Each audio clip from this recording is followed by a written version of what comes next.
Oui, alors je pense qu'il faut remonter à 2017 pour bien comprendre la photographie d'aujourd'hui. 2017, on a Macron, je vais très vite, hein, qui détruit tour à tour le PS et les Républicains. Il est qualifié de génial pour avoir fait ça. On oublie simplement qu'il a créé un triangle, un triptyque avec lui, comme on dit, l'extrême centre, l'expression est bien trouvée, et puis l'extrême droite et puis l'extrême gauche.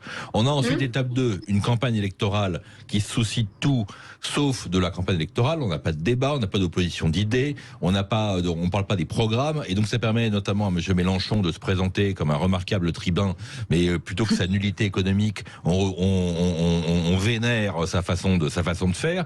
Et puis Marine Le Pen qui est mise en valeur par Éric Zemmour, qui se plante de A à Z. On a ensuite une élection présidentielle où le président est élu contre Marine Le Pen, et je crois que là aussi il faut faire attention au vote contre ou au vote d'adhésion. On n'a pas eu, à mon avis, une vote d'adhésion présidentielle, on a eu la moitié adhésion, moitié rejet de Marine Le Pen. On arrive aux législatives où tous les sondages montrent que les Français veulent partager les pouvoirs. L'élément le plus important, c'est l'abstention. Pourquoi c'est l'élément le plus important? Parce que c'est l'abstention qui a tout forgé. Cette proportionnelle de fait, elle vient de l'abstention. Oui. En France, pour être au deuxième tour, il faut aujourd'hui 12,5% des inscrits. J'insiste là-dessus parce que des inscrits, on a 50% d'abstention. Donc il faut 25% des exprimés.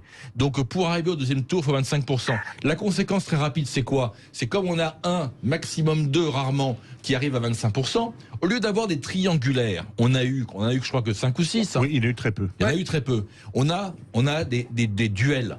Et dans ces duels, on est dans une logique de report. Et c'est là où effectivement l'équation devient totalement faussée, puisque les votes des uns vont se reporter sur les autres ou pas. Moi, ce que je retiens à la sortie, c'est qu'on a le Rassemblement national qui a 90 députés, avec des reports quasiment inexistants. Et on a la NUPS qui a 90 députés, enfin le LFI qui a 80 députés, avec des reports entre guillemets maximaux.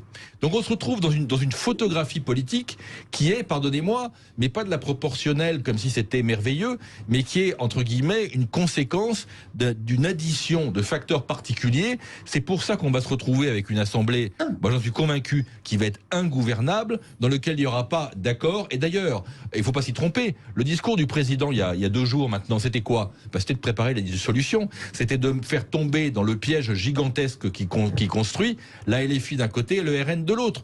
Venez, vas-y, jouez ceux qui veulent pas d'entente, jouez ceux qui veulent pas d'union nationale, jouez ceux qui veulent pas de majorité de texte. Eh bien moi, je l'appellerai à la dissolution demain, et vous serez les affreux qui auraient provoqué ça.